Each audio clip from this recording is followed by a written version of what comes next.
I never imagined that the darkest battle of my life would take place not in a courtroom, not in a hospital, but inside my very soul. At 52 years old, I wore a smile that fooled almost everyone, but behind closed doors, I was breaking apart. I drowned my shame in glasses of wine that turned into bottles, and when the silence grew too loud, I numbed it with sleeping pills. I carried bitterness like a badge of honor, especially toward the man who had walked out on me years ago. People at church thought I was fine, but the truth was, I was only showing up to keep up appearances. My prayers felt like they hit the ceiling and fell back on me, and I wondered if God had stopped listening a long time ago. That night, as I clutched the empty bottle, my heart began to race and my vision blurred. I whispered, "God, if you are real, why do I feel so alone?" And then, with one final breath, I closed my eyes in Montana and opened them in a place I never believed I would see. Hell. But before I continue, let me take a quick moment to pause and thank you. To every single one of you watching this, thank you for being here. To all the subscribers who keep coming back, your support means the world. And if you are new here, I cannot wait for you to hit that subscribe button. It may seem small, but to me, it is the fuel that keeps this channel alive and the message going forward. Please also share your thoughts in the comments. I truly want to hear your reactions, your stories, and your reflections. Now, let me take you back into my story. My name is Karen, and I was born and raised here in Montana. For most of my life, I thought of myself as a good person. I went to church, I volunteered once in a while, and I knew all the right words to say. But under that surface, I was carrying wounds I never dealt with. My father had been a hard, unyielding man, and my first marriage turned into a battlefield of insults and betrayal. When it ended, I promised myself I would never let anyone see me weak again. By my late 40s, my children had grown and left home, and I was left in a quiet house with nothing but my regrets. I began drinking more than I admitted to anyone, hiding bottles in cupboards and pretending it was just to take the edge off. I smiled at my coworkers, but every night I cried myself to sleep. I believed in God, but only in a distant way. I thought he was too busy to care about me, too holy to bother with my mess. And the truth was, I resented him. I resented the prayers that seemed unanswered, the loneliness that never lifted, and the emptiness that kept growing. I told myself, if God really loved me, he would not let my life look like this. By the winter of 2022, I had slipped into a quiet despair. I had a habit of mixing alcohol with pills just to escape into sleep, telling myself it was harmless. But on one particular night, I felt my chest tighten in a way that was different. My pulse was pounding, my hands went cold, and a heavy weight pressed down on me. I tried to get up, but my body gave out beneath me. The last thing I remember was staring at the ceiling, hearing the hum of the refrigerator in my kitchen, and realizing I could not fight anymore. Darkness swept over me like a tide. And then, everything changed. When the darkness swallowed me, I thought it was sleep, but it was not. I was fully awake, more aware than I had ever been in my life. My body was gone, yet my senses were sharper than ever. I could hear something like the roar of rushing wind mixed with cries that made my skin crawl. At first, I thought I was dreaming, but then the smell hit me. It was like sulfur mixed with burning flesh, a stench so thick it coated my throat. The air itself was heavy, pressing down on me until I felt crushed. I opened my mouth to cry out, but no sound came. And then I saw it. Flames rose in the distance, not bright and warm, but twisted and consuming.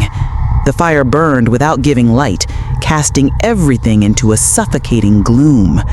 Figures moved in the shadows, writhing and screaming, their voices a symphony of despair. I wanted to look away, but I could not. My eyes were drawn to their faces, and what I saw broke me. These were not strangers. Some were people I recognized. One was a woman I used to sit beside in church years ago. Her eyes were wide with terror, her hands clawing at invisible chains that bound her. She screamed my name, begging me to help her, but I could not move toward her. My legs felt cemented in place. Then I heard them. The demons. They were not the red cartoon creatures I once laughed about. They were monstrous, their bodies shifting in shapes that defied reason. Their voices were guttural, mocking, filled with hatred. They dragged souls deeper into the fire, laughing as they tore at them. The sound of bones breaking mixed with the shrieks of agony, and every cry seemed to slice straight through me. I tried to pray, but no words came. My heart screamed for God, but the silence in return was unbearable.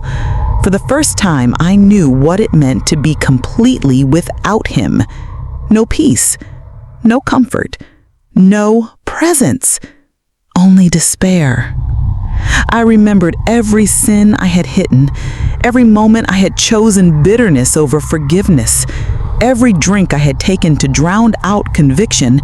They flooded back like a movie reel playing in my mind, and the shame was suffocating. But then, a sound cut through the chaos. It was faint, like a whisper behind me. My heart raced. I turned, expecting another demon, but instead, I saw the faintest flicker of light. It was small, almost fragile compared to the vast darkness, but it drew me like a lifeline. The demons hissed and recoiled at its presence. The screams around me grew louder, almost as if the fire itself was resisting what was coming. That is when I realized I was not alone. The light grew stronger, and with it came a voice. It was not harsh, it was not loud, but it carried authority that silenced everything around me. The fire seemed to pause. The demons froze, and every part of me trembled. In that pit of despair, I heard Him. The voice pierced through the torment like a blade of mercy. It was not thunderous, but it shook me to my core. In that moment, I knew it was God. There was no mistaking it. Every fiber of my being recognized Him, even though I had spent years pushing Him aside. "Your time has not yet come," the voice said. "I am giving you a second chance. Go back and tell them hell is real, but so is my mercy." The words wrapped around me like warmth in the middle of a freezing night. I fell to my knees, sobbing, choking on guilt, and gasping with relief. For the first time, I realized how close I had come to eternal separation, how easily I could have been left there forever. The demons shrieked in rage as the light consumed me, pulling me away from their grasp. The fire grew dim, the cries faded, the stench vanished, and in an instant, I was back. I opened my eyes to bright lights and frantic voices. I was in a hospital bed, tubes running into my arms, machines beeping around me. A nurse leaned over me, shouting for the doctor. My body ached, but I was alive. I was back in Montana. The doctor later told me I had been clinically gone for several minutes. He said it was a miracle that I survived. But I knew the truth. It was not just survival, it was mercy. God Himself had reached into that pit and pulled me out. Life after that moment was never the same. I poured every bottle of alcohol down the drain. I flushed the pills and threw away the excuses. I picked up my Bible, one that had gathered dust for years, and I read it with trembling hands, desperate for the God who had saved me. Forgiveness became my hardest battle, but I knew it was the only way forward. I called my ex-husband and released years of bitterness I had carried like poison. I reached out to my children, weeping as I apologized for the mother I had failed to be. Healing did not happen overnight, but it began with a single step of surrender. My days look different now. I no longer chase the emptiness with quick fixes.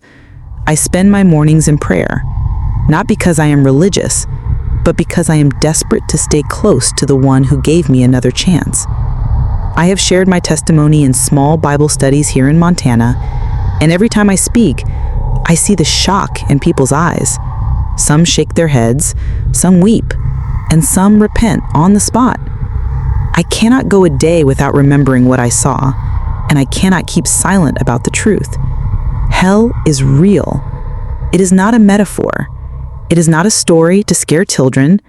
I smelled it, I heard it, I felt the despair.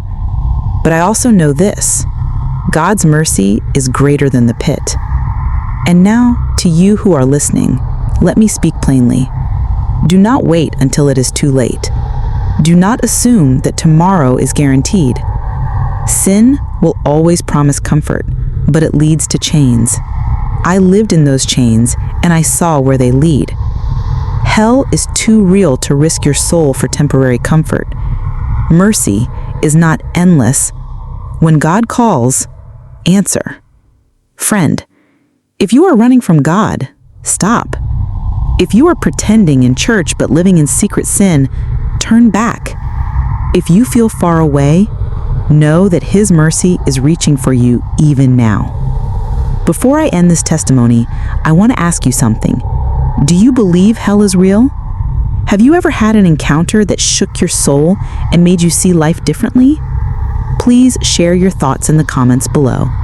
I want to hear your story, and I want to pray with you. And do not forget, if this testimony touched you, please like this video, share it with someone who needs to hear it, and subscribe to this channel. It helps spread the message to more souls who may be standing at the edge, the same way I once was. My name is Karen. I should have been lost forever, but by the mercy of God, I am here. And I will never stop telling the world what I saw and who I met in that fire.